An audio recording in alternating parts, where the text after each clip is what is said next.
السلام علیکم جماعت پنجم کے بچوں، امید کرتی ہوں آپ سب خیریت سے ہوں گے۔ آج ہم ٹرک کس نے نکالا کا اگلا حصہ پڑھیں گے۔ ٹریفک کے اسی ازدحام میں ایک اسکول کی بس بھی پھنسی ہوئی تھی۔ بچوں کو اسکول سے دیر ہو رہی تھی، لیکن مسئلہ اب بھی جوں کا توں تھا، یعنی کہ ویسے کا ویسا ہی تھا۔ کچھ لوگوں نے تجویز پیش کی کہ پل کا اوپر والا حصہ ادھیڑ کر سامان نکال لیا جائے، پھر ٹرک نکال کر پل کو دوبارہ سے بنا دیا جائے۔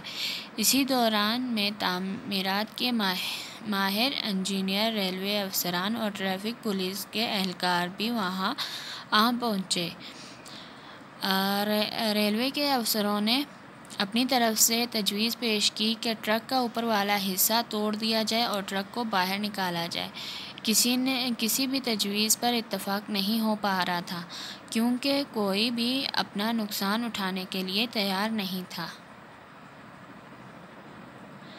اسی بحث میں خاص وقت گزر گیا۔ گاڑیوں کے ہارن مزید اونچے ہو گئے اور لوگوں کی پریشانی بڑھتی چلی گئی۔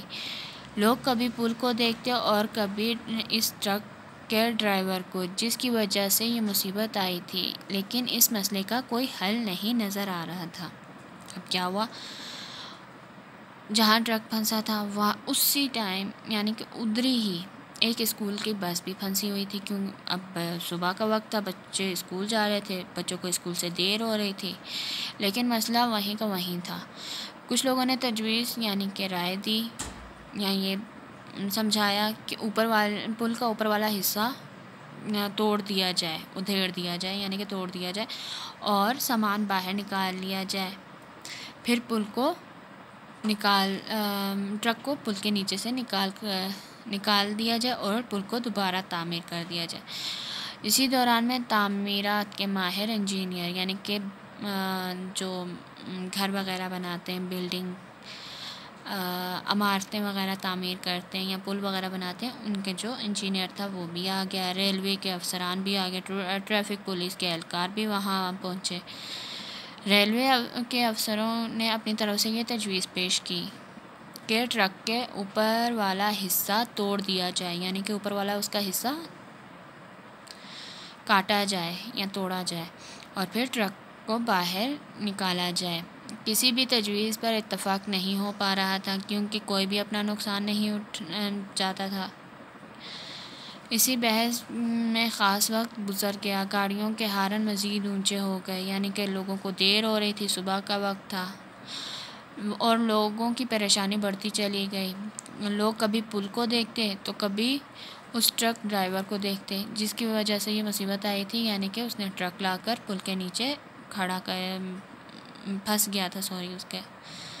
لیکن اس مسئلے کا کوئی حل کسی کی سمجھ میں نہیں آ رہا تھا کہ اب وہ کرے تو کرے کیا۔ اسکول میں ایک ذہین بچہ بہت دیر سے بس کی کھڑکی سے سارا معاملہ دیکھ رہا تھا۔ اچانک بچے کے دماغ میں ایک خیال گوندا۔ وہ جلدی سے بس سے اترا اور ہجوم میں راستہ بناتا ہوا ان افسران تک پہنچا جو مسئلے کے حل کے لیے سوچ بچار کر رہے تھے۔ پہنچتے ہی اس نے بلند آواز سے کہا، السلام علیکم انکل، مجھے اس مسئلے سے نکلنے کا ایک طریقہ معلوم ہے۔ اس کی آواز پر سب نے مڑ کر اس ننھے منھے سے طالب علم کی طرف دیکھا جو گلے میں بستہ لٹکائے ہجوم کے بیچ کھڑا تھا۔ اب کیا ہوا؟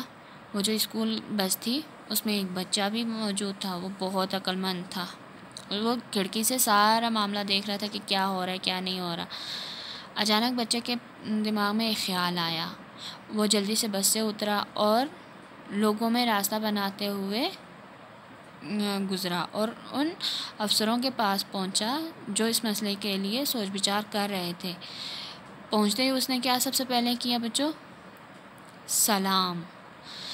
اور پھر اس نے کہا، انکل مجھے اس مسئلے کا حل معلوم ہے، ایک طریقہ ہے اس کا کہ ایسے نکالا جا سکے۔ سب نے مڑ کر اس بچے کی طرف دیکھا، اسے ننھے منھے سے طالب علم کی طرف دیکھا، یعنی کہ وہ طالب علم تھا، اسکول کا بچہ تھا، اسٹوڈنٹ تھا، اس کی طرف دیکھا جو گلے میں بستہ لٹکائے ہوئے ہجوم کے بیچ میں کھڑا تھا۔ بچوں آج اتنا کافی ہے، کل ہم باقی پڑھیں گے، ٹھیک ہے؟ اپنا خیال رکھیے گا، اللہ حافظ۔